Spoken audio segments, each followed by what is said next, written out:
બોટાદ શહેરમાં વધતા ક્રાઇમના ગુનાઓ તેમજ શહેરીજનોની સુરક્ષાને ધ્યાનમાં રાખીને પોલીસ એક્શનમાં આવીને ડીફ પોઈન્ટ, બજારો, ક્રાઇમ હોટસ્પોટ એરિયા સહિતના વિસ્તારોમાં ફૂટ પેટ્રોલિંગ કરવામાં આવ્યું હતું. બોટાદ પોલીસ દ્વારા શહેરના ગોળ બજાર, જૂની નગરપાલિકા, વસંત ટોકીઝ, શાક market, અવેડા gate, transfer circle, Nagina મસ્જિદ, અંબાજી ચોક, લીમડા ચોક, દીનદયાળ ચોક, હવેલી ચોક, જ્યોતિગ્રામ સર્કલ અને પાળિયાદ રોડ સહિતના વિસ્તારોમાં ફૂટ પેટ્રોલિંગ કરવામાં આવ્યું હતું,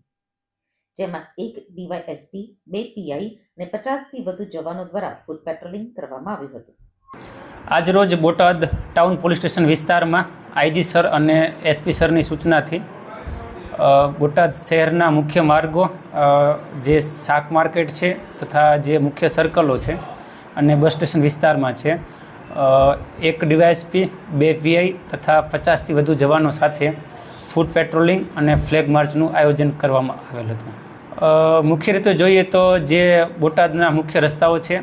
દીનદયાળ ચોક છે, ત્યાંથી શાકભાજી માર્કેટ, જે તાજપર સર્કલ છે, સોની બજાર તથા બસ સ્ટેશન વિસ્તાર છે કે જ્યાં વધુ ભીડભાડ રહે છે અને જ્યાં ડીપ પોઈન્ટ છે અને જ્યાં એક હોટસ્પોટ તરીકે છે જ્યાં વધુ ભીડ